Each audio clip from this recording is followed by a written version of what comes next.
Diamonds in my teeth, I got a lot of shine. Running up the number, that's a lot of crime. Try to take it from me, must be out your mind. Big time, lot of sun. Smoky in the air, that's a lot of pine. Pockets running over with the dollar sign. Try to take it from me. Yeah. Big time, big time, big time.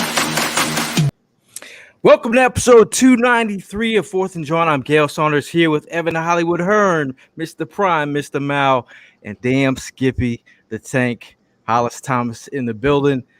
Today we are talking about our favorite superlatives. You know, everyone's talking about news and notes. We thought we'd spice it up with some training camp superlatives. Look at the superb artwork. You know, what I'm saying? Superb artwork.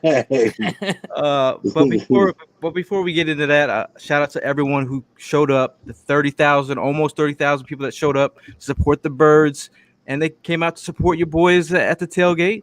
Look at Hollis over there, man. You towering over all these small people over there. I know. I almost didn't post that picture because I was like, man, I am large and in charge. Man. Good God, man. But and then you know the funny thing was I don't know if you remember the guy introduced you to my boy Scott. His girl was up there dancing behind the DJ the whole time. Soon as he went to the bathroom, I was like, let's take a picture. And so we was all taking the picture, and she was like, where the hell is he at? I was like, yeah, that's him running towards us now as they snapped the shots. Like, he didn't get in it. It was so epic though. It was like that what can't get right. Can't get right.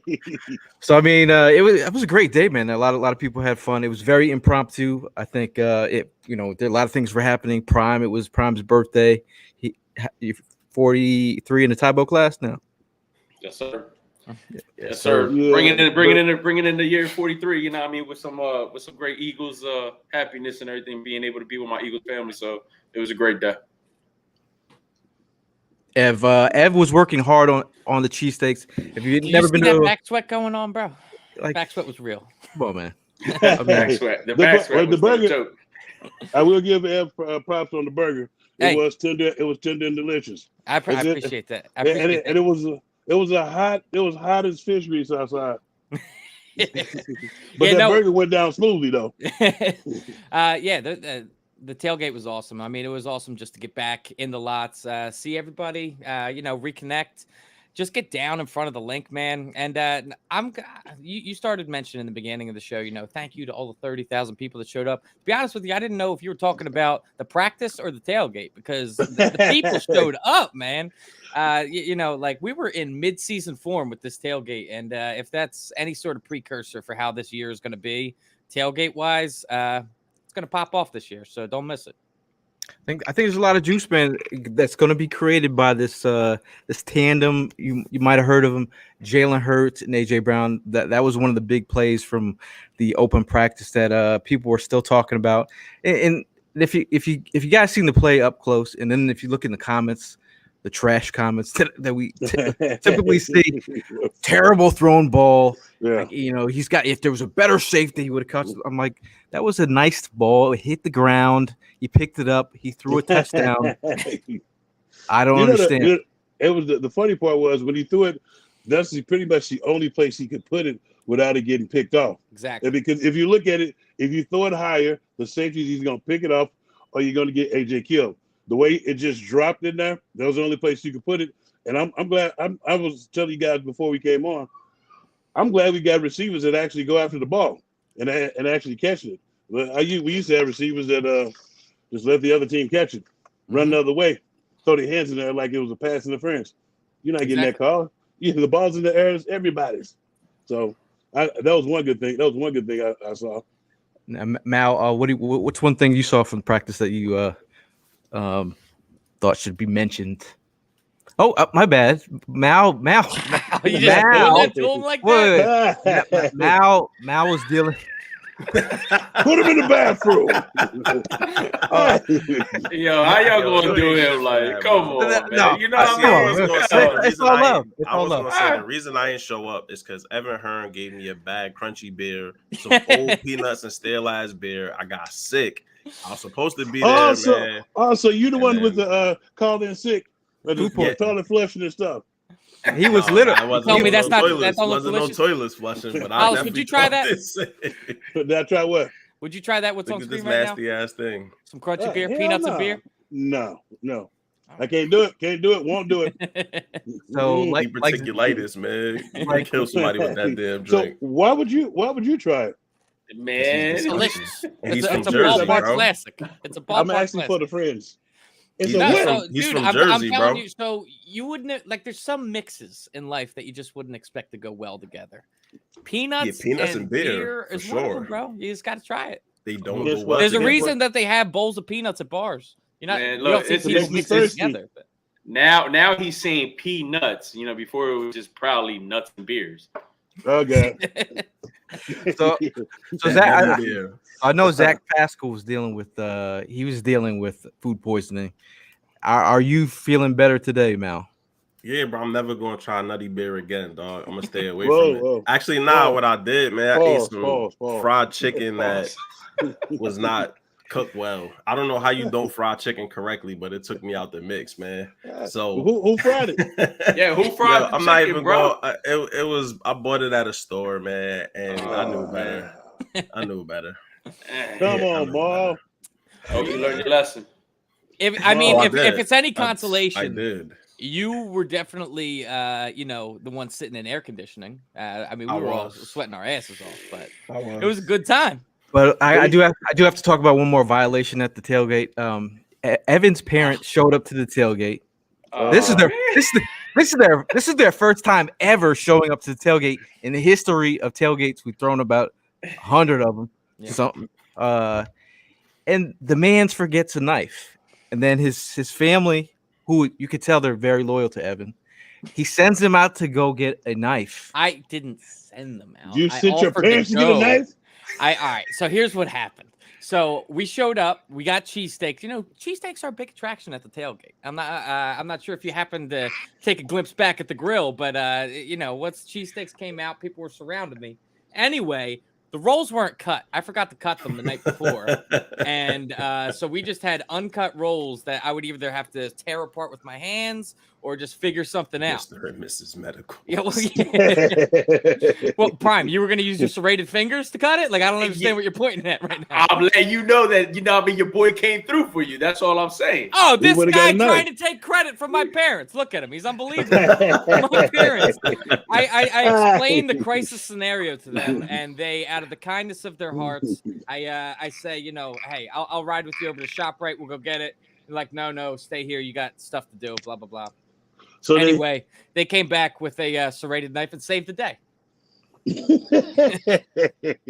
seen that. I was like, man. Yo, it was whack, and I felt so. Well- I went golfing with my dad today, and I told him, I was like, "Listen, I'm still embarrassed that I made you guys go do that, but I appreciate it." So No, hopefully they so- come back for another one, and I won't make them run errands. So it's either between you and Maul who get the can't get right award of that day. Oh no, that's definitely me. At least Evan showed up. I ain't even make it out the house that We- day, bro. So we I still think made I it got happen. the can't We get still made right. it happen. Hey, Maul, you know I was standing there when you called in.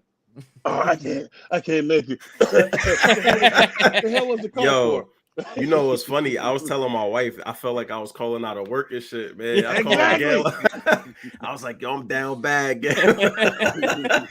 and then Prime We're was gonna like, send an agent out to Mouse House to make sure he's actually inside. Prime's like, I deal with all people like this at work all the time. Yeah, that was the first thing he said too.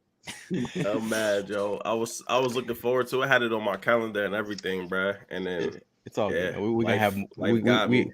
we are gonna have more. So that's Okay. and people are asking for another tailgate for Friday. I Mm. don't know how you expect us to do 2 in like less than 5 days. I'm working on some. I'm not You're not owner- guaranteeing anything. not guaranteeing anything.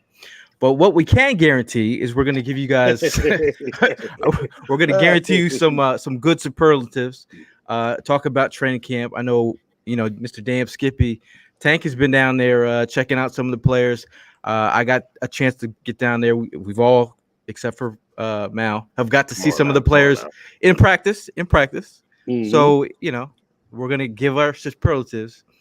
So starting off for the first one, we're gonna go UDFA most likely to make the roster. Hmm. We'll go around the room. We'll start with Mal. That's a good one, man. Honestly, instead of going the route that I think everybody will go, I'm gonna go Carson Strong. I expect him to play pretty well in the preseason, enough probably to maybe beat out Reese in that for that third spot. So I guess it depends on how many quarterbacks they decide to keep. But I think Carson Strong could make a pretty good push to make the roster. I wanted to go Britton Covey, but I'm gonna go with Strong. Oh, that's a nice outside the box. Yeah, we'll go with Tank next. He stole my thunder. I know Carson. That's my guy. I picked the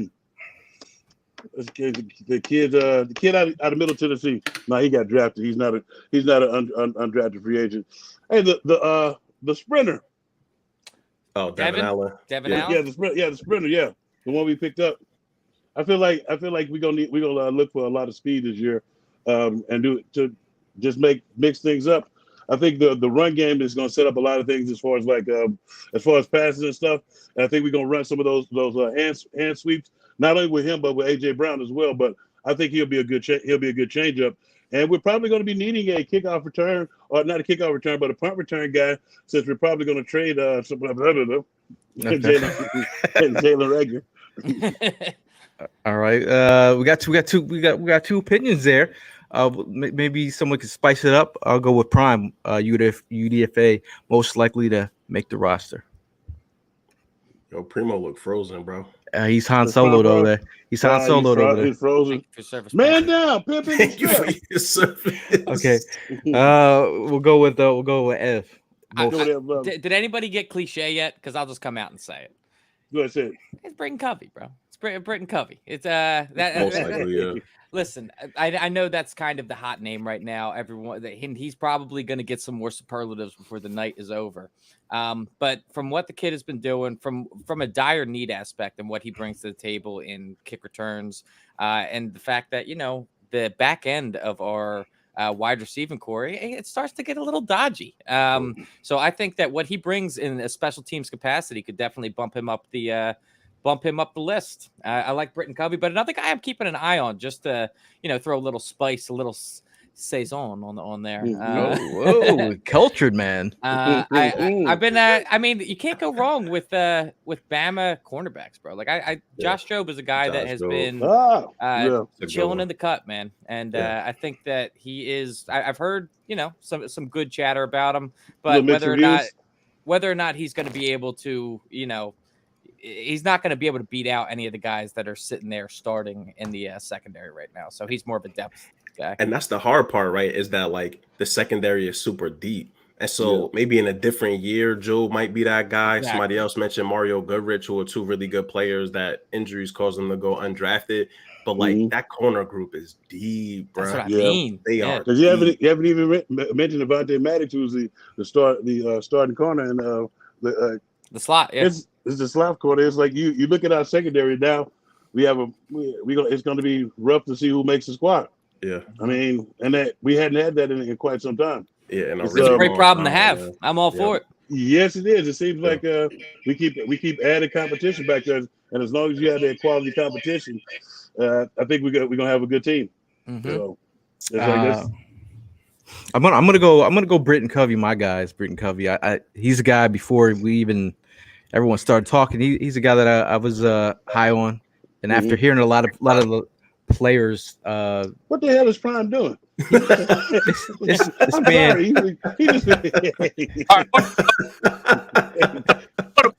Sorry, all right. Okay. Big Ass decided to go ahead and join us tonight. He took up all the. So now I'm trying to stay on. Prime, you sound like you're in the upside down, bro. Yeah. You're right. So, like I said, Britton Covey, a guy who Merrill Reese, Derek Gunn, Dallas Goedert. I could go on and on. A lot of players have mentioned his expertise showing up in camp, whether it's being in the slot or being a punt returner. I've been watching him closely doing punt returns. I think he's got that. He could potentially fight for that spot. So that a lot What's lot the of story? You're Huh? a guy that loves a story. Doesn't he have a story, Gail? oh, he does have. Did we What's the not talk about? story? Well, his grandfather wrote the book Seven Steps Seven to habits of, yeah Success. successful habit. Yeah, 7 habits for success, something like that. sold about 40 something million copies. His You can dad, tell Yeah. Gail didn't buy one because he doesn't know the you title. know, I actually, the weird thing is, I got that book for free. I actually Nice. did like a Ah. couple Wow. years ago. Frugal Yeah. gang. Yeah, Yeah. yeah. Yeah, Did you- did you read it? Dudes, man. I read some of it. Well, what's step one? Read the damn book. Hey. That's definitely step one. Read the book. Tank, Hey. read the book. But the thing about Britton Covey, his parents, they hired a punter to like from BYU to punt to him while he was in high school. So he's been doing this a long time. Prime, did we get your guy, dude? Nah, but I'm gonna go ahead and Oh God, no. for the little bit that I have seen of him, the videos of him with the punt returns and everything, I think that's a key factor that we got to go ahead and fill in. It takes away from Rager because you guys already know how I feel about Rager being in that. How do you feel about Rager? Oh man, listen. Not a fan. That's all you got. Say less. Say less. Yeah, the kid's got some speed. I mean, I'm seeing some of the reps that he's getting with Minshew. Would like to see a little bit more with Jalen. I've been hearing that he's been taking first reps, but I haven't seen any glimpse of Jalen and him connecting. I've been seeing more of Minshew and him connecting. So, but for the little bit that I've seen, he's getting off that line pretty fast. And again, the one thing that's getting my attention is the punt return. So I feel like he's going to be that guy that's going to go ahead and beat that team. And I think he's only really been getting the first team reps with Devontae Smith's absence, but like the fact that he is that next guy in line when Devontae Smith leaves the field, that's an indicator to me. So well, yeah, it's funny you say that when he's getting the first team reps, it's kind of when the first man goes down. So if they they have some confidence in him if they bringing him in like that. So it seems like it's going to be up to him to make or break it. So hopefully is he the one with the 7 steps there, Gayle? Yeah. 7 steps. Hopefully he's following those 7 steps to success. Hey, his dad is also a bestseller as well. So I mean, this guy comes from elite genes here. Now, David, a guy who knows a lot about jerseys. If I'm staying correct, David has a crazy collection of jerseys. He says Covey needs to change his number if he makes the team. Obviously, what's his number? 41, right? 41. Yeah, that's a pretty rough number. Oh, Wide out, especially. Ew. Yeah. he did. It's almost like Heath Schuler wearing number 25 at a quarterback in Tennessee. Look at that. He did wear 18 in college, so we will see. We will see. I don't know. Who's 18 now? And that number will be Prime's available. favorite player, man. It Prime's boy right there. may be available there. Now, moving right along to the next hot topic or hot superlative, we're going to go with the best rookie performer for the Eagles this year. Well, we'll start with Ev. So, I mean, it has to be one of those Georgia boys in my mind. But I'm going to lean towards Nakobe Dean. I mean, we are a team that has been absolutely starved of a linebacker from this team for what feels like forever, going on a decade now. The fact that we went and invested and we're able to get a guy of Nakobe Dean's caliber in the 3rd round is huge. And I think he's going to have damn near immediate impact. I think he's an extremely intelligent football player. And that's all going to translate into the NFL. I think he's going to be great. I'll go with Mal. Yeah, I'm going to go with Jordan Davis. Big time. I feel like he has a bit more immediate pathway to playing time than Nakobe. Nakobe has to beat out 2 pretty good dudes in front of him, whereas Jordan is already going to be a big part of the rotation, be heavy on the rundowns, right? Like they drafted him for a very specific reason. He's our 1st round pick. He'll get first cracks at, just those opportunities to be that nose tackle for us for the future and that zero tech. So I'm going to go Jordan, man. I'm excited about all of the rookies, honestly, even the undrafted dudes, but I think Jordan Davis just makes sense. It's like that immediate sort of rookie that could probably hit the ground running pretty early. Mm-hmm. We'll go Tank. You really have to ask me? It's gonna be your boy Jordan. It's gonna be, but if Jordan is out there and Kobe's out there, there may be like a great 1-2 punch because they played together in college. They know each other. They can play off each other. I think it's gonna be Davis or Dean. I think it's gonna be Davis initially, but I think once they get some film on him and stuff and learn what to do to him to slightly neutralize him, I think Dean may catch up to him because that's normally what happens, and then we'll see what happens when that proverbial rookie wall hits. It hits all of us, no matter who you are, where you play. That rookie wall comes like a ton of bricks, and then you just have to power through it because it comes like towards the middle to the end of the towards the end of the season, whereas in college you pretty much almost done, or you're taking time off to get ready for your bowl game, and you still got another month of the NFL season. Actually, another 6 weeks of the NFL season now due to adding the extra game. And a lot of guys, they hit their wall because they're not used to still working, and it's real work, and possibly because you're not told what to do.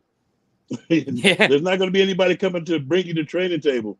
It's like you have to tell yourself what to do.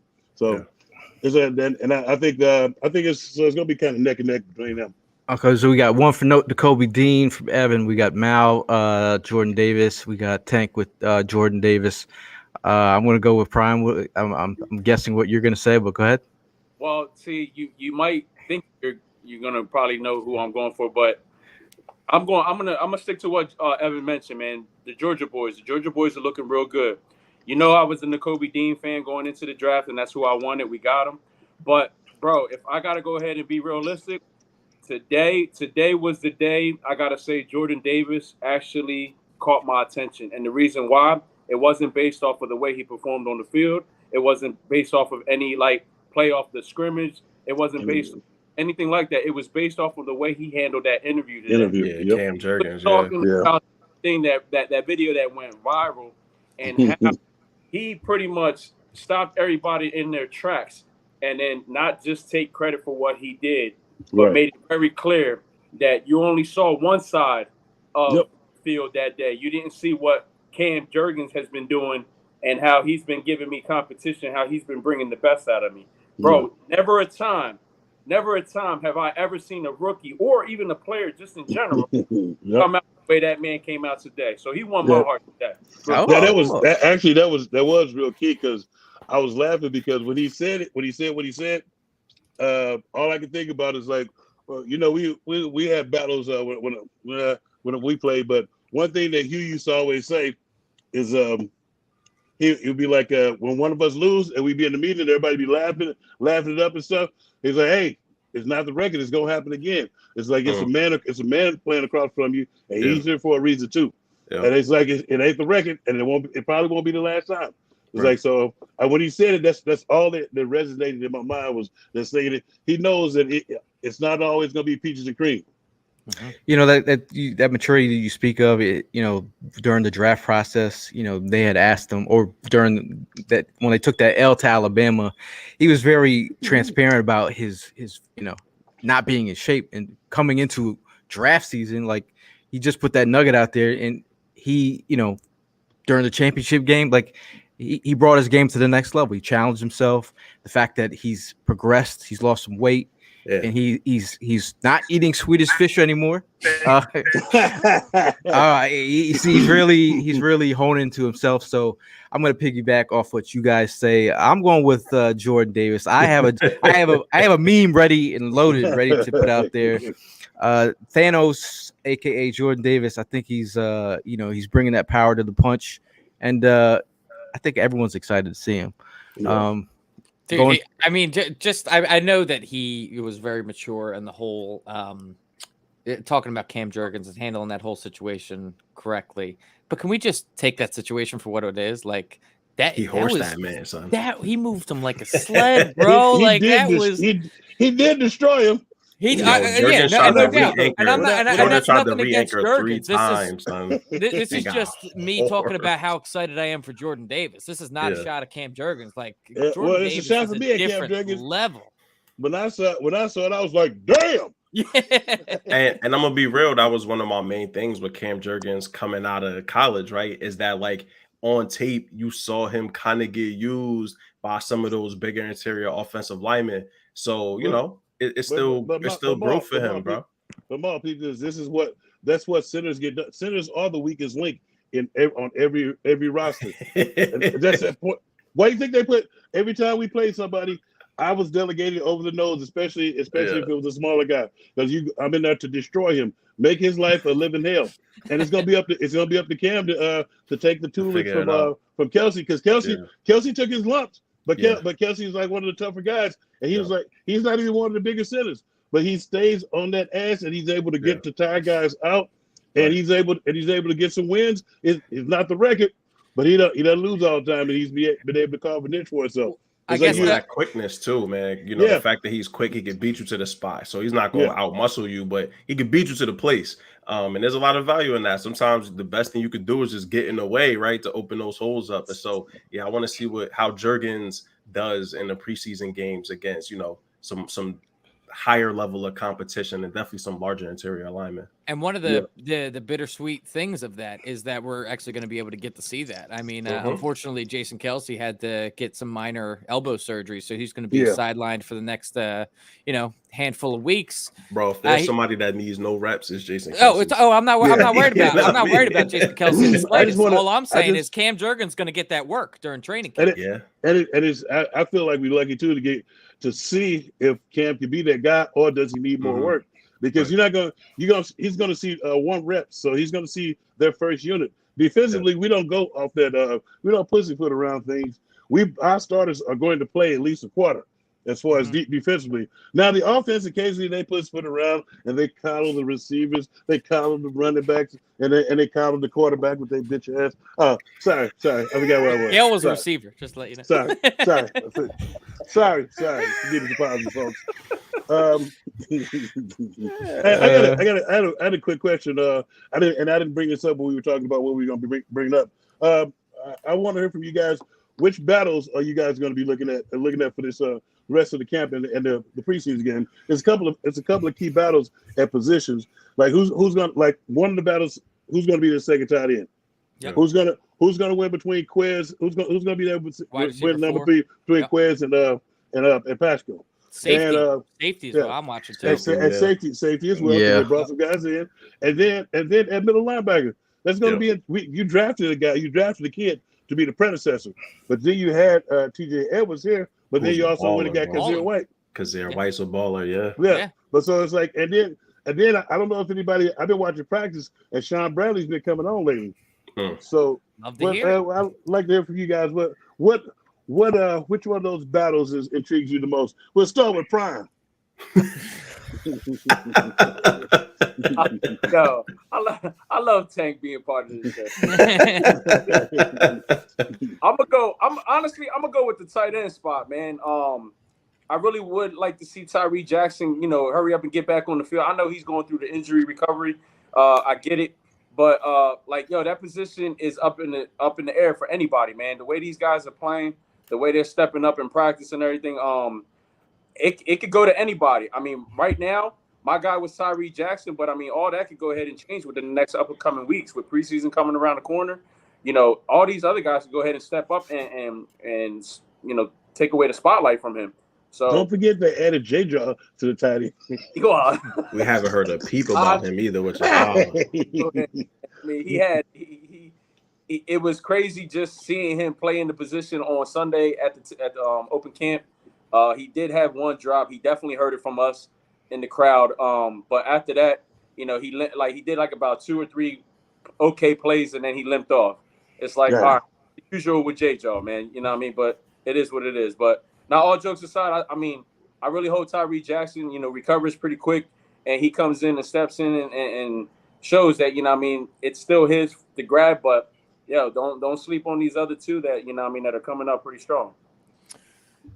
For me personally, I'm looking at the safety position. I was a guy going into the draft. I was the Kyle Hamilton guy. I wanted Kyle Hamilton. He was my me safety. Too. But it's fine. I'm totally happy with Jordan Davis. I love the dude. I think he's going to be a beast for the Eagles. I'm happy. But the safety is still an issue for me. So, I'm looking at we brought in Jaquaski Tart. I haven't heard much of anything about Jaquaski Tart, man. Not even a fart. Not even a fart. It's been pretty dull. So is this going to be the Marcus Epps show? I don't know. I've always given my props to Marcus Epps when it comes to laying the wood, but as far as coverage, I'm not so sure. So the safety is what I'm going to be watching.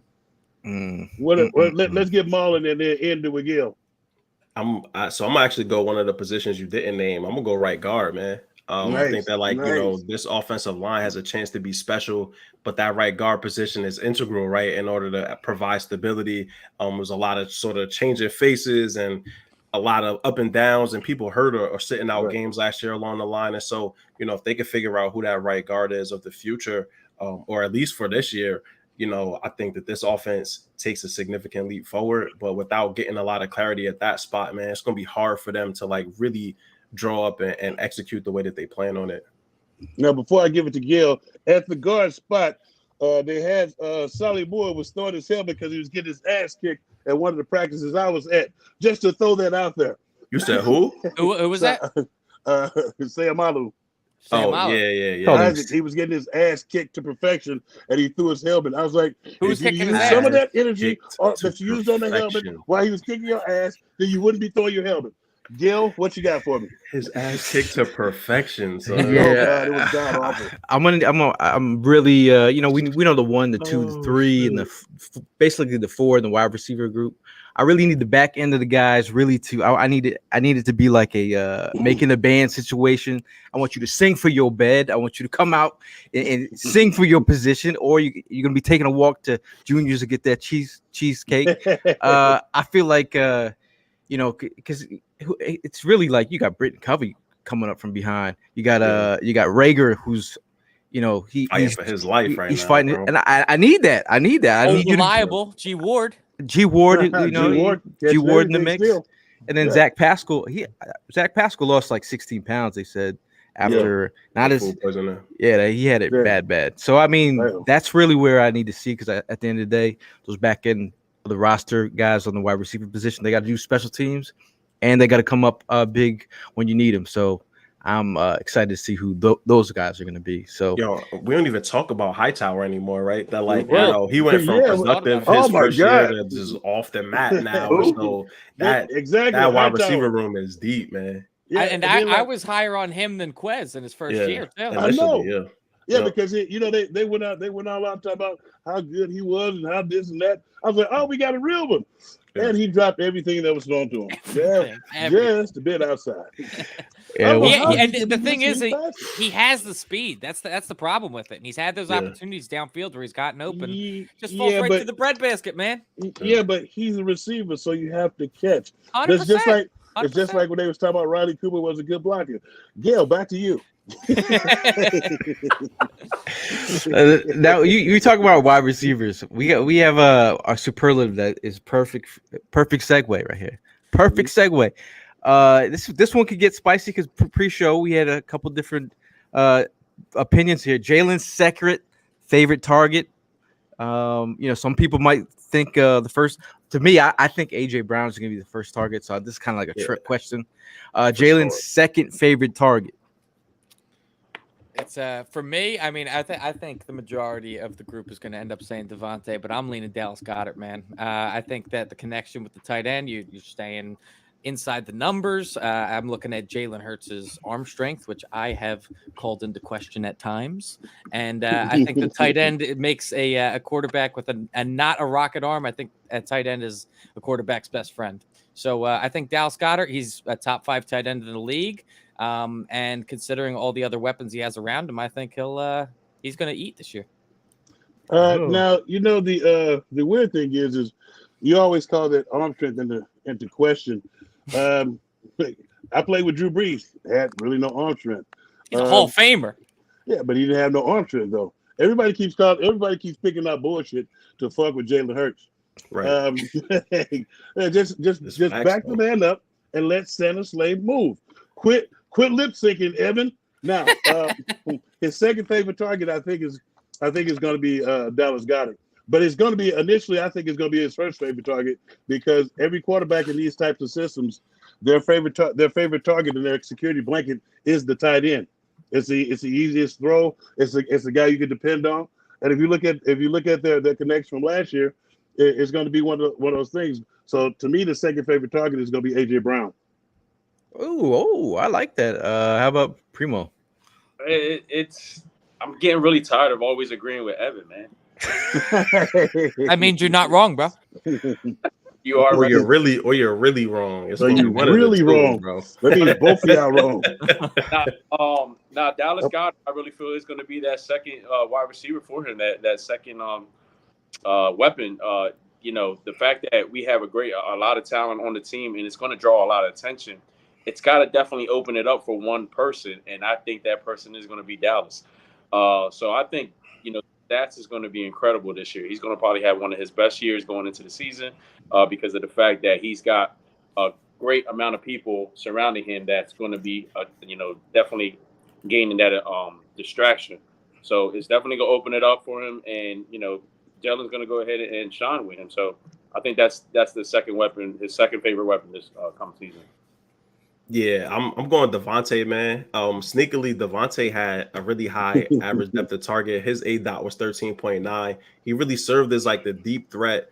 Really made up a significant chunk of Jalen Hurts' air yards. I agree with Hollis and completely disagree with Hollywood Hearn about the arm strength piece. It's overrated. It's less that and more his ability to process things in real time to make the right throws. But he has the arm to make any NFL throw, in my opinion. Yeah. And so, I think that he'll continue. AJ Brown and Dallas Goedert are going to keep people busy within 10 to 15 yards of the line of scrimmage.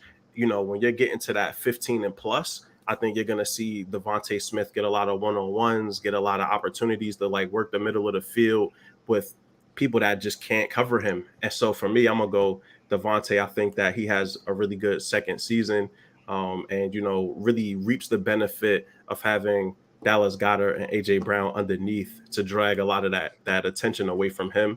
Whereas last year he was the guy, and every defensive coordinator, they catered their coverages to him. That can't be the case this year. And so I feel like you'll get a lot of opportunities of just seeing that man run wild against certain defenses that want to key in on somebody else. Well, the answer. What you got, Gayle?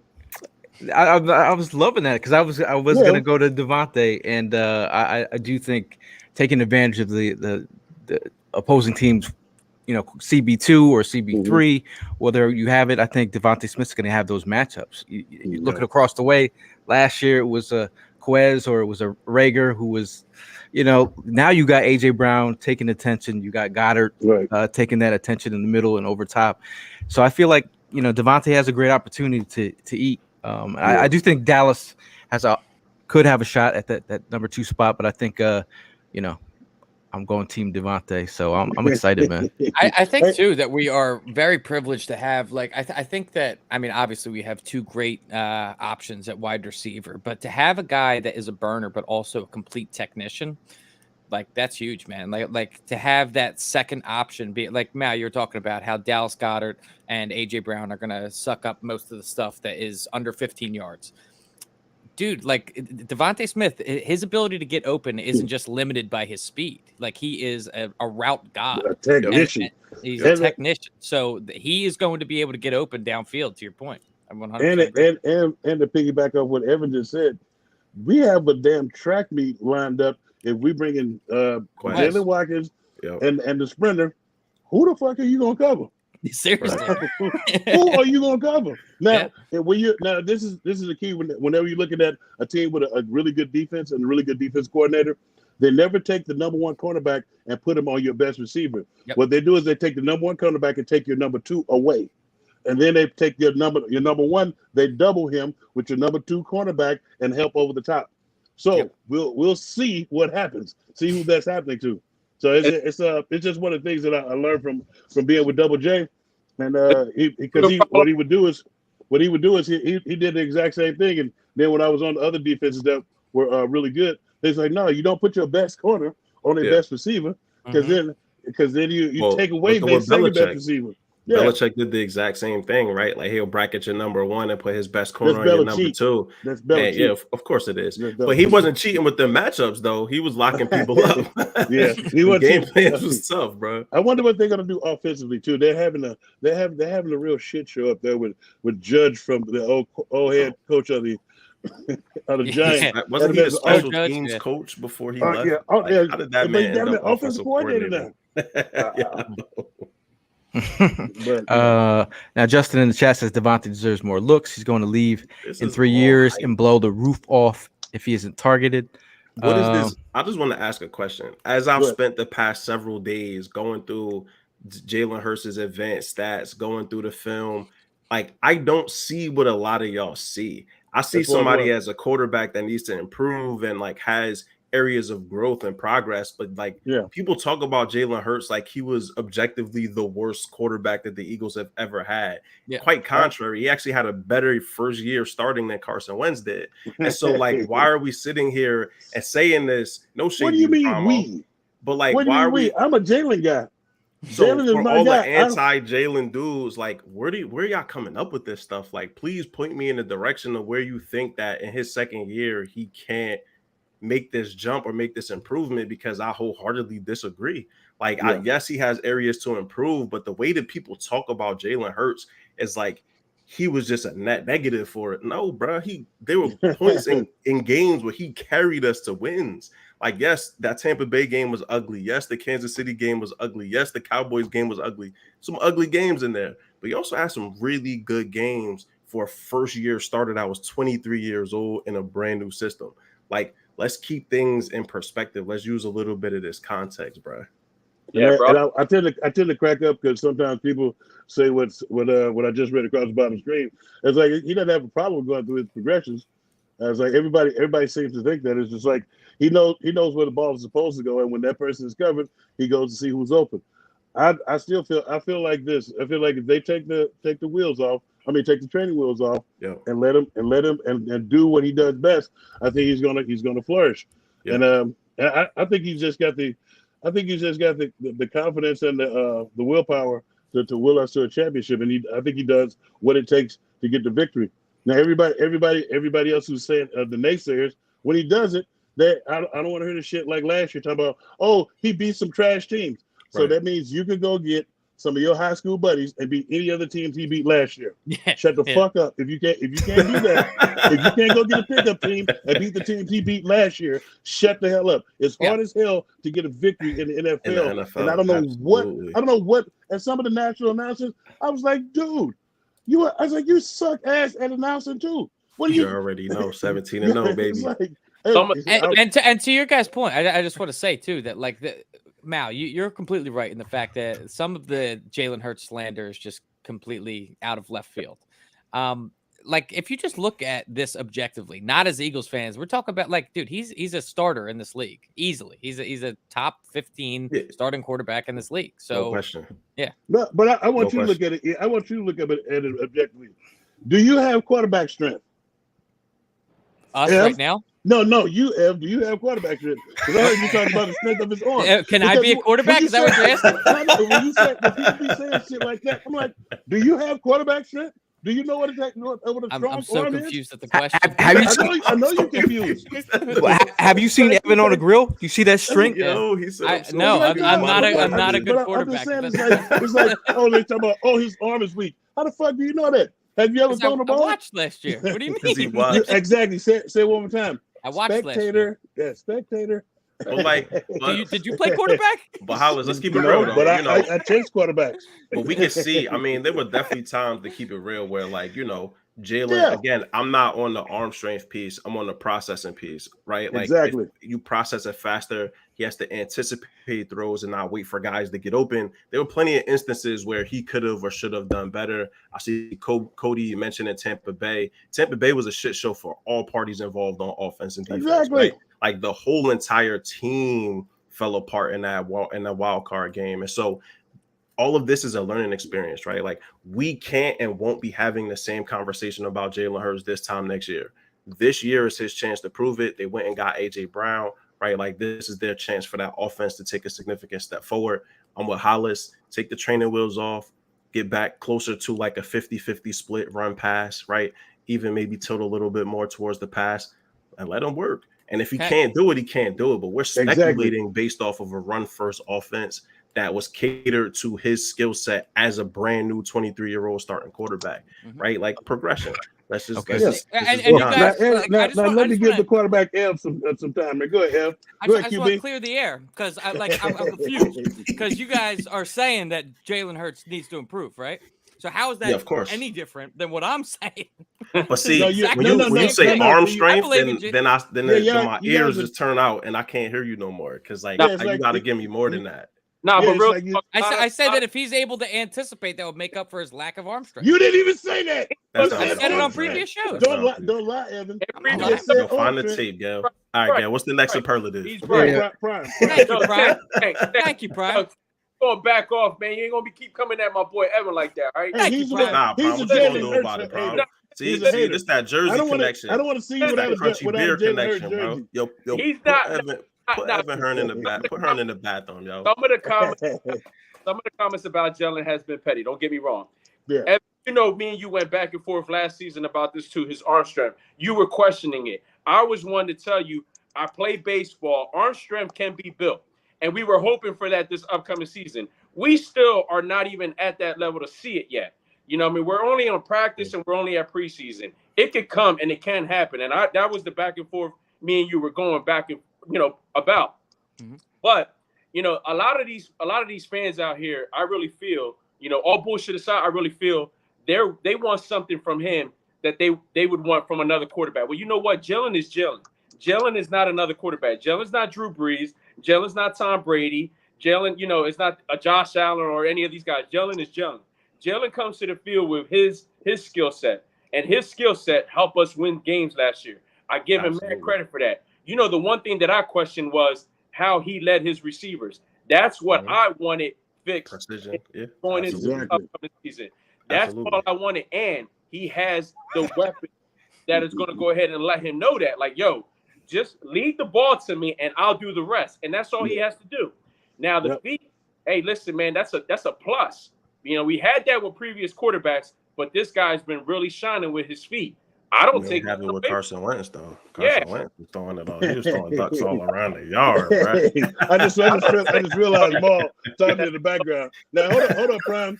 Now see the way Prime just articulated what he said. I concur with that. I respect that. But with Evan, just patiently waiting, yo. Evan, you sounded like Elliot Shore. And I hate what is going on here? Elliot Shore Parks. Now I'm gonna tell you guys, we was up in the booth one time at one of the games, and he came in there with the tightest, skinniest I'm a rhinestone cowboy jeans on that I've ever seen in my life. I couldn't even get my camera out. I was laughing so damn hard. But that's what you did sound like to me. Like, because you sound like a lot, like even like the kid Dan Ostrowski. That's what you sounded like. The Orlovsky quarterback. Yo, yeah, the 0-16 quarterback for the Detroit Lions, who's known for running out the back of the damn end zone. On Thanksgiving, I just feel like Cam Jurgens right now. You hurting his feelings right now. What's the next superlative game? Evan's getting cooked right now. So I'm trying to save my mans, bro. Hold on. I'm gonna be watching you have on your Jalen Hurts comments. And they better be I'm like a Jalen Hurts fan. What is going on? They better be like Prime. I'm just saying. I've been patiently waiting here. I've been letting y'all do your little Jalen dissertation. We're all Jalen fans. The biggest supporter of the Jalen Hurts taking the role from Carson Wentz. You know what? My man got called Dan Orlovsky and Elliot Shore Parks in the span of come on, bro. Moving right along, we are going. Okay, sorry. We are going back to our superlatives. Oh god, this is a term started by our dude Tank right here. The can't get right award. This goes to a player who we've had high hopes for, but just hasn't got it right yet. So who we'll start with Tank, since he came up with the wordage. That's not even a word, but This word this year normally it's Barnett. Now seeing as we're talking about Jalen Reagor, I don't think Jalen Reagor is going to get right. I don't think he has what it takes. I think he needs change of scenery. I think we need to get what we can for him. It's between him and Big Puddin'. Now Big Puddin', I don't know if you saw the interview. He sounded when he was fighting for the position with Jordan Mailata. Jordan Mailata had already won if you listen to Big Puddin's interview. So between Big Puddin' and Jalen Reagor, those are the can't get rights. okay. Reagor in the chat. I mean, Jordan saying Reagor in the chat. We'll go with Mr. Strength, Arm Strength himself. Jalen Hurts in that weak ass arm. Way to go, Dan. Way to go, Dan. I'm gonna go. I'm gonna go Jawn, man. This is a guy. I hate to grab the low hanging fruit here, but like. It's a guy that he hasn't been able to get it right since he joined the roster, man. Since we drafted him years ago. Now we're switching him over, trying him at tight end. You haven't heard a peep about how he's doing tight end. He's dealing with the injury too, right at the moment, right? It's irrelevant at this point. Sand somewhere. Yeah, we have enough tight ends now that you know we're gonna be fine. Jawn is the can't get right. Yeah. Yo, you got a sand injury. Prime, what's your can't get right award? Man, listen, that's an automatic. You know, Reagor is my king. God, don't cry. You know, the dude just can't get it right anywhere. Social media, out in the opening, out on the team, you know, in public, whatever. You know what I mean? His attitude just stinks, man. I'm done. I'm already checked out with Jalen Reagor, and he didn't really show me shit on Sunday. It looked like honestly he was just too scared to even do anything because he knew. Say it to his face. You know, he knew we were gonna go ahead and give it to him. You know what I mean? I don't hold back. We don't hold back. So you know, I'm done, man. I think he's definitely, I'll give him the award. I'll hand it to him my damn self.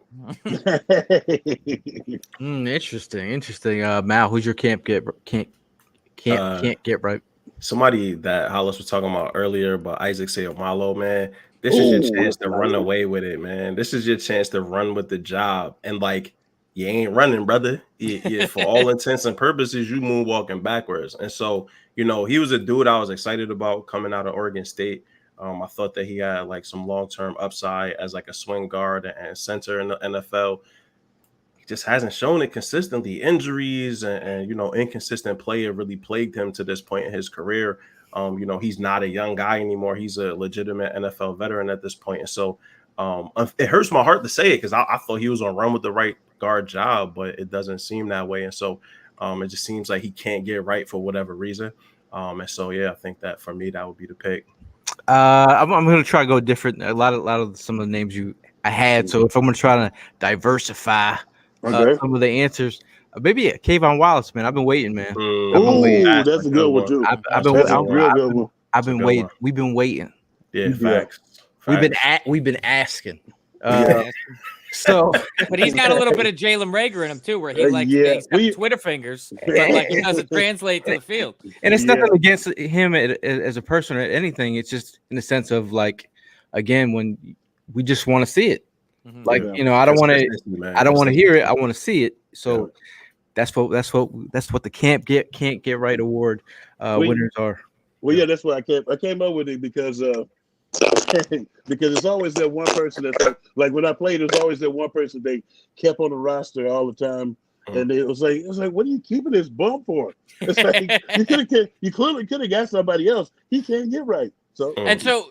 Can you offer? I'm not asking you to say any names, but can you offer like your perspective as to why that happens in the first place? Why is there guys that like last on these rosters way past when they're supposed to?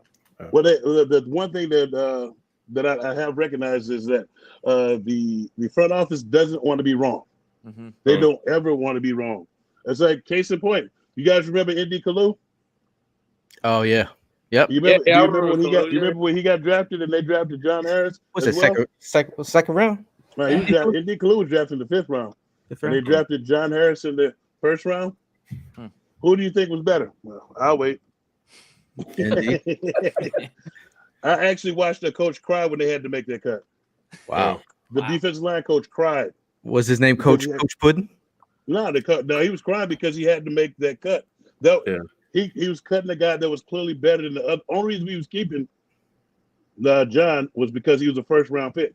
Yeah. That's the only reason. But like, that's just such like, if you just think about it practically, like you see with your own eyes, one guy's better. If he's drafted lower, he's making less money. Like it all signs. They don't ever. To, but it's a pride thing. Like that's all. But when you look at just Ego, look at it like this: how many times did Tim Tebow got a second chance? Oh my God! I mean, Brady Quinn. I can go on forever, baby. Yeah. They do not want to be wrong. Right. Yeah. No, it's just like it used me stinging to high heaven. I'll be like, how the hell do you still have a job? Yeah. But, Josh Rosen's the new one. How about that fireman we had? Oh man, Danny Watkins was the first person I thought of when you said it. I was like, oh, Watkins, bro. That boy went put some fires out. He said, I'm good on the NFL. but next time y'all think it can't get right, go down to people's roster and look who drafted them and where they drafted them. Like you just said, Kevin Cobb. Yeah. Can't get right. He got a job after he left here. Yeah. Can't get right. Now, this in terms of the next award here, or the next superlative, this is the person that always kind of gets it right. That's why we call him Camp Clutch Gene, a player that we believe is Mr. Clutch, and has showcased that already. We'll go Ev first. For this one, I'm honestly leaning. I'm leaning towards the offensive line, man. You know what? I tell you. Yeah, I'm going to lean the offensive line. I'm leaning with my tackles, my Jordan Mailata and Lane Johnson. These guys, I mean, first of all, we're talking about bookend tackles that are some of the best in the league, and we're also talking about one of them being a guy that he was not even playing football a decade ago, and we had one of the best coaches that the Eagles have ever had in history to teach him up in Jeff Stoutland and turn him into an awesome left tackle. So the Camp Clutch Gene is guys that I always know I can rely on. That's most of this offensive line, but specifically these tackles. Ooh. My clutch, my clutch. I got to go with the big dogs on the other side of the ball. I got to go with Hargrove though. It was like it was a couple times I thought that he wasn't going to do anything else, and he continued to surprise me. I thought after that first season, he came back from an injury. But then last year he just came in and just started wrecking shit. He was nobody's business. He was balling out of control. Yep. And he's actually on the cusp of probably signing an extension if he continues to do what he's been doing. Like he was the one who made Sam Molly throw his helmet. That's all I'll say. Oh yeah, Hargrave, he the grave digger, bro. He a bowler, man. Now, Prime, your Camp Clutch. I'm gonna go with TJ Edwards, man. Ooh, I like it. My man, he really showed some shit on Sunday. The way he was all over the field. I mean, again, I know it's practice, but bro, we're talking about somebody who's hungry for a contract, hungry for a roster spot, hungry to show that, regardless if you went and got Kasir White, regardless if you got Nakobe Dean, regardless if you got some more linebackers to go ahead and fill in the roster spot on the team, this is mine. You know what I mean? Like you brought me onto the scene for a reason, and I feel like he's showing that. And the attitude he has been having in training camp has been something that I honestly been waiting for. I know he had a decent year last year, and he's carrying it over into this season, and I'm seeing it. So I'm really thinking that he's going to be clutch, and he's definitely going to go ahead and be, that high spot on that middle linebacker spot. Oh.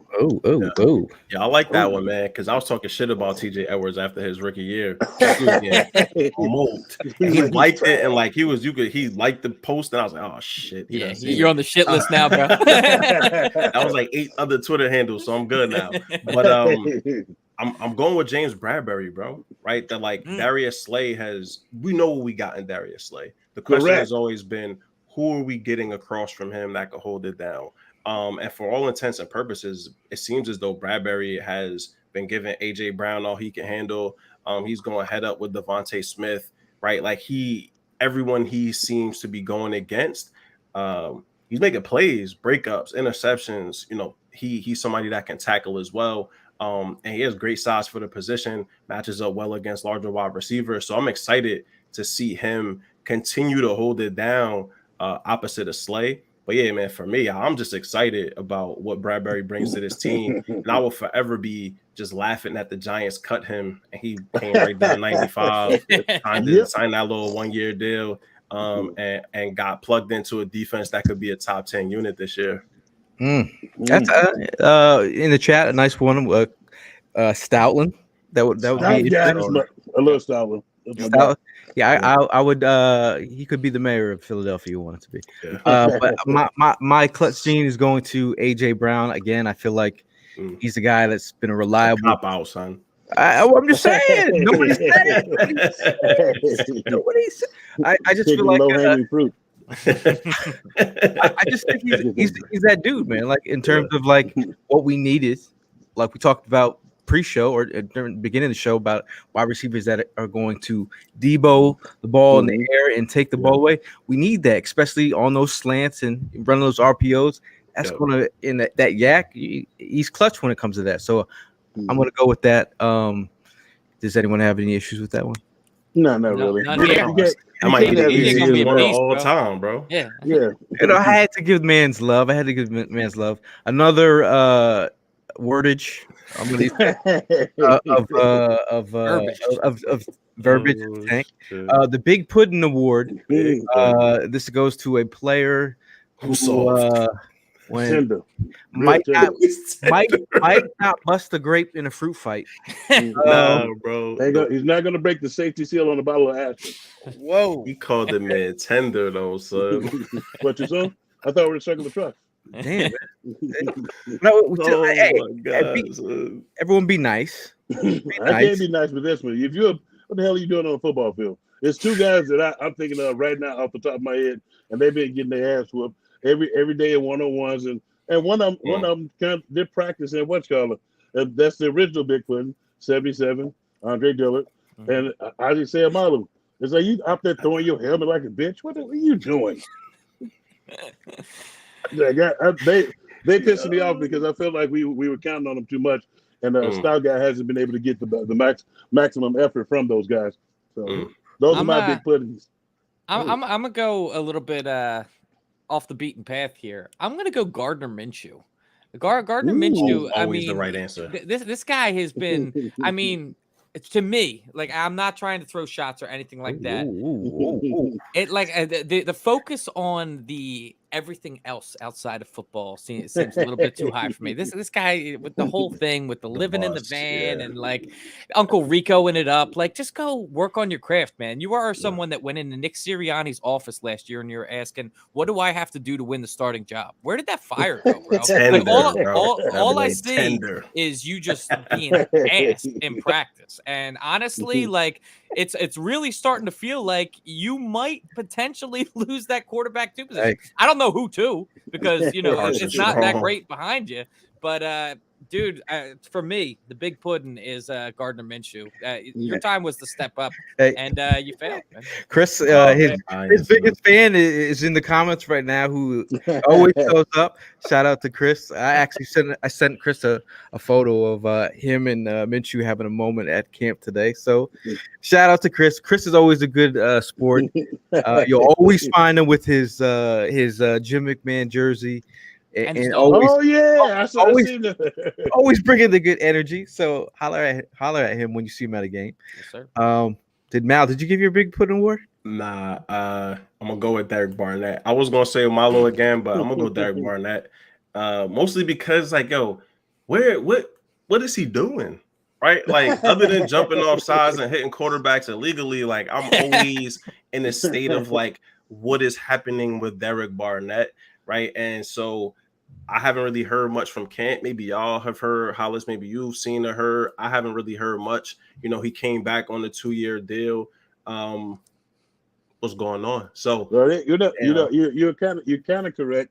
Well, you are correct. I think that's where the can't get right award came from, because we were talking last week. We were talking about he's always getting that the unnecessary roughness, the late hit. Yeah. Like I don't know if you remember we had made Tampa Bay fumble, and he not inadvertently, he just knocked the shit out of the running back in front of the ref at the whistle's blown like a mother, and he just pow, and it's flag. They get the ball back and plus 15 yards, and then that's when Nick Sirianni. It's always him. It's always him. When the coach knows it's always you, but they brought him back. But he's been missing in practice. They've been handling him. And I want to say potentially bringing him back sort of goes to what you were saying about the front office not wanting to be wrong, right? Like the ego piece. Spent the first round pick on him. Exactly. I'll be damned if he goes somewhere else and breaks out. Let's bring him back here. The contract was decent, right? But still, I'm always like, what is Barnett doing? For him to be as like good as he was in the SEC in college, I really thought he would bring more to the NFL, and just really haven't seen it. And so for me, I don't know if it's softness or what, but can't get right, big put, and maybe it's a little bit of both. He is soft, big, can't get right. I don't know. The one thing, Amal, that when you was talking, all I was thinking about was him and Josh Sweat was drafted in the same round. Josh Sweat was drafted later on. The fourth. Should that have been flipped around, given the production? Probably. But we got lucky because Sweat got hurt, right? Like, he got hurt coming out of college in the high school into college into the pros. And so we took advantage and were able to, get a guy that's highly productive. But yeah, to your point, he's now getting outplayed by dudes that are later round picks than him, dudes that are newer to the team than him. And to come full circle on what we were just talking about like 10 minutes ago, I pray to God that Josh Sweat isn't the casualty to keep Derek Barnett because he was a first-round pick, man. Exactly. But I told you the coach was crying. Yeah. But he got his paper now. though, bro. Josh Sweat got his paper now. Yeah, he got his paper. Now he secured that bag. So I think he's good for another couple years probably. Yeah. Now, my next statement, not that I'm taking away from reading. Reading is a good thing. But I remember distinctly. No, I remember distinctly in an interview, when they interviewed Dillard, and they were talking about practice and just the excitement of practice. This was last year, and then somebody had asked him his favorite book, and everyone's got their favorite books now, but he seemed to me that he was more excited about talking about his books than it was about getting in someone's face and challenges for his spot. And I was like, not in again, like it's Barnett or Dillard? No, Dillard. Talk about Andre Dillard last year. And it's these little things that you pick up as like, I'm trying to find that fire. Like you seem like, again, you seem fired up about the books, which is great. But I'm saying be fired about taking somebody's job, and that's what I need to see. And he looked to me like he's put in some work in the off season. I feel like we're gonna need him if he's gonna be that swing tackle. We're gonna need him. But absolutely, what is happening? Weights don't hit back. Anyways, weights don't hit back. You can be built like Sons, but you play like James. I didn't even press that. No, man. No, I'm just picturing Gayle right now, just like have your mic. No, it was making noise. Sounded like he was cooking bacon. Mike. It's that arm strength of yours. Yo, the look that you gave that mic, I hope somebody screenshotted that. So hey man, this shouldn't be giving me problems. That's why you good. You good now, but it was for a second. The way you've been exploring this mic to us for the past couple of weeks, it should not be giving you no problems. Oh dear Lord. No, but I'm just sitting here now that the joke is like 4 minutes past. I'm just imagining Gayle can just from afar watching Andre Dillard reading a book like this motherfucker. Look at that over there. It was nah, man. Like I said, man, reading is fundamental. But when I'm talking about when I want you to be fired up about whooping someone's ass too. Yeah. Hey, and he just wasn't. I know the interview. Was he ever though? Right? Like even coming out of Washington State, aggressiveness was never his thing, right? Like run blocking was never his thing. He was a pass blocker. He was a dude that was in retreat. He had good feet. He was able to mirror the movements of defensive ends, but everyone always questioned his fire. Everyone always questioned his intensity. And so we still seeing the same thing. I think he gets a bad rap because he cried, right? Like, crying is an emotion. People emote. Those things happen automatically. The body just releases it. It's not a bad rap. He got a bad rap because he's getting his ass kicked by a free agent outside linebacker in practice. That's what the bad rap comes from. Were you talking about Joe Osman? Yeah, Osman. But Osman was getting busy though, bro. Yeah, he was putting foot in his ass. And he was a free agent. I was putting the first rounder down though. I was almost like Joe Osteen was giving him the work. I know he was giving the work, and that's when you start crying when a 250-pound guy is kicking your ass. Come on, man. Joe Osteen on the field. Osteen the preacher. That's what I meant. But it's like we know who that is. Okay. Yeah, when people ask that question, it's like, "What are you gonna do?" I'm gonna go cry. Really? Are you gonna cry? He gonna cry in the car. He gonna cry in the car. So Cody says here, this is the first time I've heard Isaac and Dillard are having bad camps. Good to hear though. I'm not saying this is camp pudding. This is the award. Yeah. Well, no, I've seen him in practice, and I saw the helmet thrown, and I saw why the helmet got thrown. I heard Seomalo was struggling. Dillard, I heard was doing okay enough, but then he was out with the concussion, so he didn't get a chance to step in when Mailata went down, and so you're just missing opportunities, right? Like, and that's the big thing here is like when you're in these positions fighting for your life, you can't miss opportunities. You got to take advantage of them because that missed opportunity could be the difference between you being in street clothes and you getting dressed on game day. And so, step up and take advantage, man. Like that's what these opportunities are all about. Or seize the second. Or it could be the difference of being traded to another team. Bringing up our next topic, most likely to get traded. Number 18 is going to be available. It's going to be available. So we got a Rager from Evan. Yeah. Yep. I got Dillard. Okay. I think he's hot on the block, really, especially with it's a couple of offensive linemen went down and up there with the Jets too. So. Yep. Yeah, I'm going Gardner Minshew, bro. I was thinking Miles Sanders, but I'm gonna go Gardner Minshew.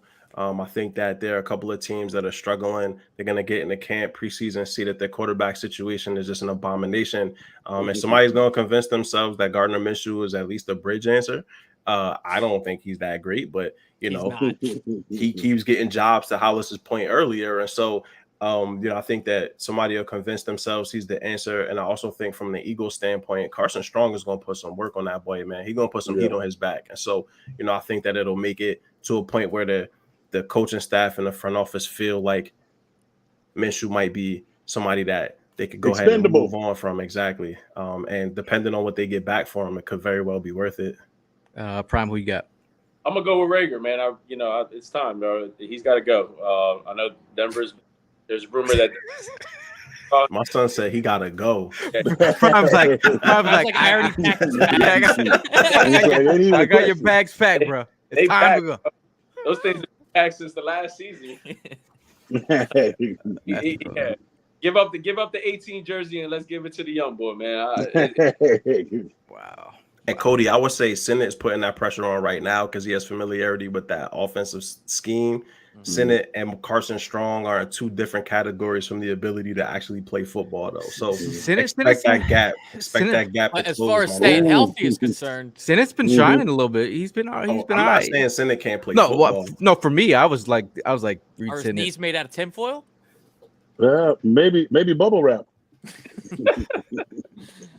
Listen, why you need knees, bro? He ain't running anyway. You're taking 3 5s and 7s. Wrap that knee up, 3 5 and 7 your way to a win, bro. So we're down to our last superlative here. The Paul Turner recipient this year after camp so far. What's Paul Turner? What's the Paul Turner recipient? Explain. That's the guy. Do you remember Paul Turner a few years ago? How everyone was hyping him up and they were just talking about relentlessly, like, "Oh, Paul Turner's going to be the answer for us this year," and then he didn't even make the team. He got cut, and people were feeling a certain type of way. He came up big in a couple preseason games, and Captain Practice. Captain Practice. Yeah, exactly. Who I'm trying to think who do I think is going to be captain practice? It's BC for me, man. It's Britton Covey, and that's not a shot at saying Britton Covey's, because I said earlier that I think Britton Covey has a shot at making it as like the fifth wide receiver, but it's Britton Covey. I think that he has created all this buzz around him. He's a high talking point amongst the Eagles fans on social media. He's flashed. He's had great speed. He seems like he could be a return specialist. But ultimately, he's not going to be the reason that the Eagles are, the rest of the team is going to be the reason as to why everyone, the Eagles succeed. So the Paul Turner for me is Britton Covey this year. I'm new to this award, so I'm trying to think. Who's that third running back? Or that fourth running back? Boston. All right, Huntley. Brooks. Huntley. I I'm like gonna say Huntley. Okay. I'm gonna say He's got great speed, man. Wait a minute, Huntley. Which one came from Detroit? Huntley. It's the one after him that I was thinking is Brooks. Brooks. Yeah, because he's going to get a lot of work and he's going to look good, especially behind our offensive line. And I've been interested to see more out of him. Yeah, you're probably going to see more out of him because they're not going to play the other three guys. I'm going to go with Brooks. Will says the old Nay Brown Award. Oh God! Oh, the old Nay Brown Award. Nah, Nay. Nah. Further aim says Miss Chris Maragos on special teams. Miss Chris Maragos. I haven't thought of Chris Maragos. Matt, who you what got? about speed bump? What's Sean Constantine speed bump? Sean Constantine. Wow. Yeah, Wayback Machine. He called this man speed bump. Do you know why I call him speed bump? I'm assuming because he kept getting run over. Well, you remember the first year they traded me to the Saints, and we was playing in the playoffs, and we just kept running the ball with Deuce McAllister, and it was like the game-winning drive, and he came up, and all you saw was looked like the 37 explode, and Chris McAllister just kept going. It was like, so I dubbed him speed bump from that moment on. Tough. Somebody put up the Freddie Solomon Award. Nightmare. Nightmare would still be the man if we not had Chris Bonio on that kick on that Monday Night Football down in Dallas. Don't remember that, do you? When he wouldn't even kick the kick at the end of the game. Who's that? I know you guys may not be old enough. We had a Monday Night Football game down at Texas Stadium. And they threw a pass. Freddie Solomon caught it, come across the middle, got down to like the 4 or 5 yard line. All Chris Bonio had to do was kick a chip shot. The ball got bobbled a little bit, but they had the line held, and he stuck it up there, and Chris Bonio didn't even try to kick it. Yep. That's the first time I've seen the coaches actually beat the shit out of a kicker. I remember. I looked it up and saw Freddie Solomon was born in '53, and I'm not even going to act like I know who he is. Freddie Solomon, that's the different Freddie Solomon. Yeah, the Freddie Solomon you looked up was the one who played for the San Francisco 49ers. Yes, that's who I looked up. I remember the botch kick though against Dallas. Yeah, but yeah, I think that was my second year, and when I was in the locker room, Bonio came back in the locker room and was sitting like next to the Gatorade. What did he do that for? And they was throwing Gatorade on him and pushed him in the head. I was like, wow, I guess this game meant a lot. What's up, AJ? Now, before we get out of here, Prime, did you get your? I kind of wanted to hear you guys answer on this, honestly. On which one? For the first touchdown of the season? Yeah. Oh, the regular season. Because I got one locked and loaded. Man, yes, Prime. It is going to be an emphasis to get Miles Sanders in the end zone after not scoring last year. Miles Sanders is going to be the first one to score. But is he going to run straight? Or is He's he going to cross the goal line. That's all that matters. Is he going to run east to west, though? It's going to be. You got to run north to south to reach the goal line. Exactly. So that's what he fails to do. Hey, you guys want to put money on this one? Put money in the pot. You pick a player. Jalen Hurts, bro. Okay. So I'll put money on Jalen Hurts scoring the first touchdown. Now, does he have to score the first touchdown as in rush it in, or passing it counts too? Well, I mean, how do you want to do this? That's what I'm asking. That's what you're saying, right? Yeah, I would try to make out all of that. I'm saying that he'll be responsible for the first touchdown. Oh, no, now he's going to be responsible. He's responsible. Okay, all right. like As- throwing the ball. So He's you're the gonna facilitator of the offense. right. So you're gonna give him credit for handing off the ball. Nah, No, you don't get credit for him. Pass or run. Pass or run. I'm sticking with Miles Sanders. All right, I'm going Keep Jalen. keep it short and sweet. I'm gonna go with AJ Brown. I'll go Dallas Goedert. We should put some money on this. It'd be funny. It'd be interesting. Put the bread up. Okay. $25. We could do that, man. We could do that. $25. So before we give everybody preliminaries next week. Evan, who's your guy, Evan? I said Miles. I started it out. All Yeah. right. I said this for a You remember purpose. you guys think alike. so before we get out of here, we'll give everyone give their last word on what they want to see out of this preseason game. Before we get out of here, we'll start with Mal. What's your last word and what you want to see out of this Friday's preseason game?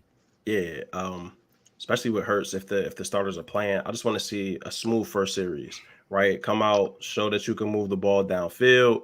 Don't hesitate. Use anticipation. Don't be afraid to make mistakes, specifically for Hurts. But yeah, I just want to see him show a little bit of growth, right? Like, it's going to be relatively vanilla because the preseason, but I would love to see Hurts show that he's in the process of taking those steps moving forward. So yeah, excited about that. But in general, I mean, back to what Tank was talking about, those the battles, right? Those second, third string dudes, the dudes that, are on the tail end of making the team at so many different positions. We have so many players that, are on the cusp of either making the team, getting cut, getting traded. So just really curious to see how folks play in their first, real live game, especially the rookies.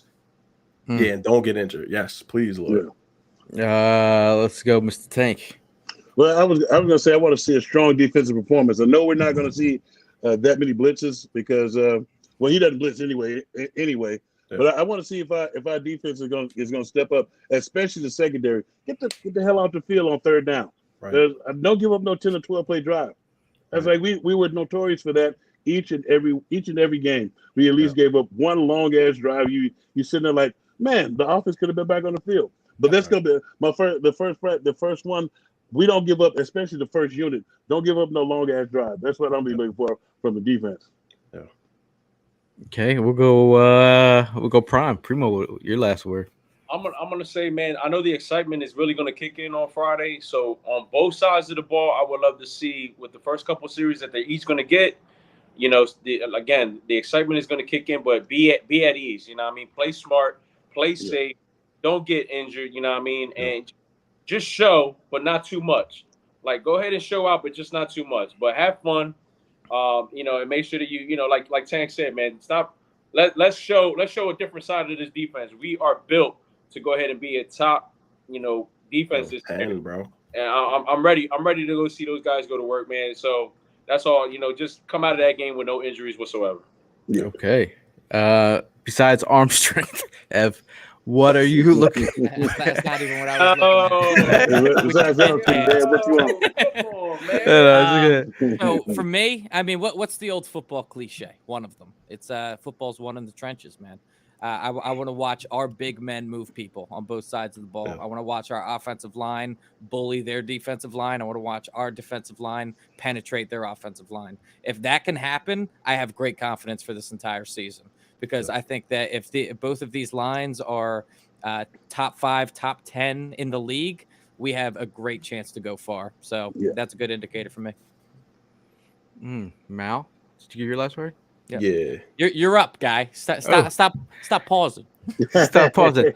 All right, but last word for me. I really, at the end of the day, I just, we're gonna see vanilla, obviously, but just, I just want to see the team connecting. I just want to see them move the ball. Just knowing what they're doing is a good thing. It's not about making ridiculous plays here and there. I just need you to move the ball and do it in a way that we can be proud of. Obviously, people are coming to the game to see football. With 30,000 came to a practice. Just imagine what they're going to do at a preseason game. So I'm just want to see some good football, and I want to see the back end of the roster guys. I want to see Rager playing all game. All he game. better not take his helmet off. All game. You know what I mean? So And As a of good that. showing for Big Pudding, so we can trade him. But yeah, that's all for us, man. We tried to go short, but this was a big show, a lot of big people and big thoughts and big ideas. We had So- to because This is like a 1,000-pound room right now. the minute Hearn started talking about arm strength, man, it got lit in Man, I here. ruined bro. your We had guys' to- night, we had to didn't I? take 20 minutes to deal with that. Could have been a 50-minute show, but Evan had to talk about arms. Evan and Prime. All right, but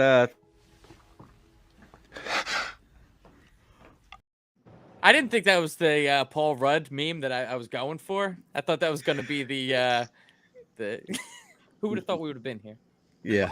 Sorry to ruin your moment. Go ahead. But we'll see you guys in the next one, and as always, fly Eagles fly, and we'll see you in the next Yes, one. sir.